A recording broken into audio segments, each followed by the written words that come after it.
month-old into Toastmasters, and here she is giving her second speech. It took me probably 3 months to give my second speech. So by profession, she is associate with people and culture function for Cherry Beckett. Her hobbies are karate, so don't go by her, calm nature. She can give you. Please put your hands together for Toastmaster Ramya.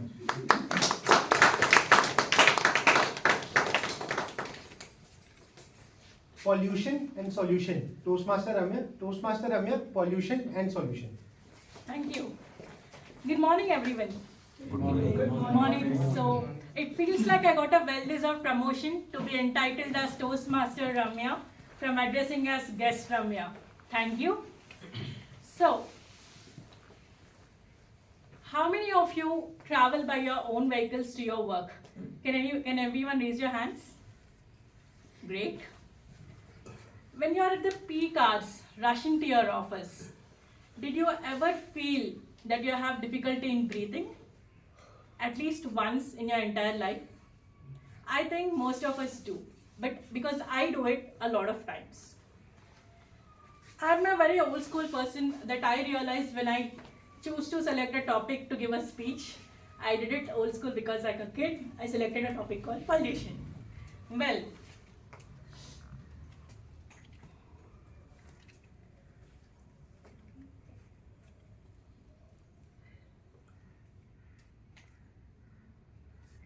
India has 1.4 billion people population.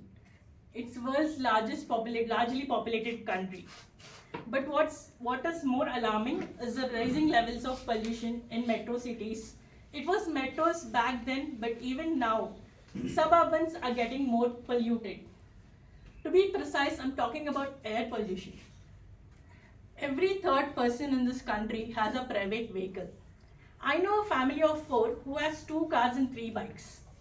Our passion and obsession towards driving, as well as the increasing inconvenience for the public, opting public transport, has always been a tough choice to drive out ourselves. But are we thinking what is it causing to the environment? No, probably not all the time, but sometimes we do think about it. That's when once in a blue moon we opt for public transport.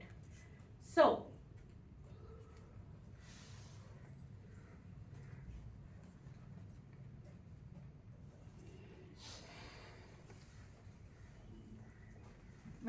when I started talking about pollution, I researched back to get some demographics. But then I realized, always whenever there's a general topic called such as pollution, we often compare ourselves with greater cities like Tokyo or Berlin or Stockholm. But here, I want to give some practical numbers about our country. Now, I know India is hugely populated, as I mentioned the number as well. But then, how many of us know what are the actual efforts that our country is putting to curb the numbers of alarming pollution levels?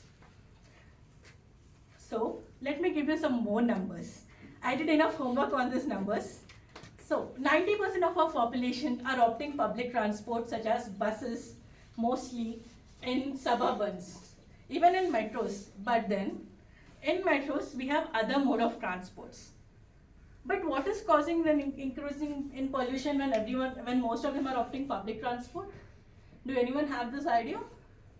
The increasing number of vehicles is obviously a reason, but the another reason is having no strict rules and guidelines on pollution control on the vehicles as well as the industries. Due to which our urban centers are not vibrant like Singapore.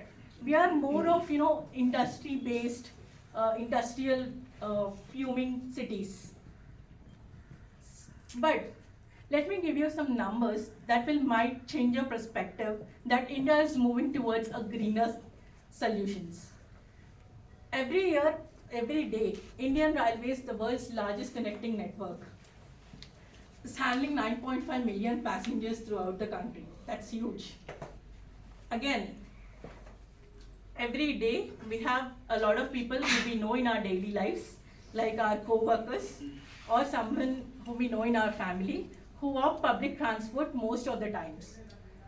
Not because they don't own vehicles, because they care about the environment. At least once a week, if we understand that opting for public transport once a week can give significant impact on reducing the pollution. However, most of the times we do not opt for that. There might be various reasons.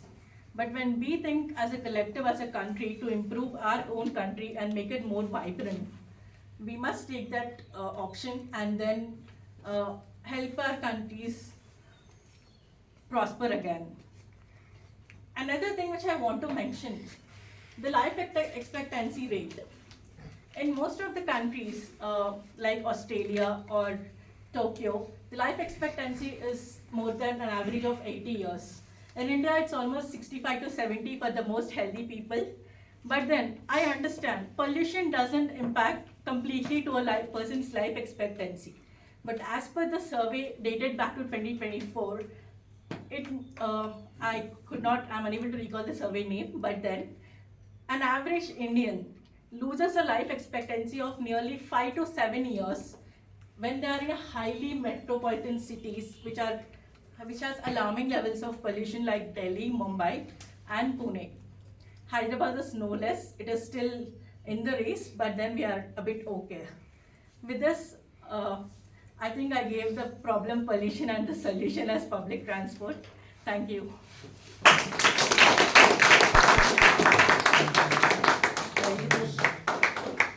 Thank you, Toastmaster Ramya, for such wonderful speech.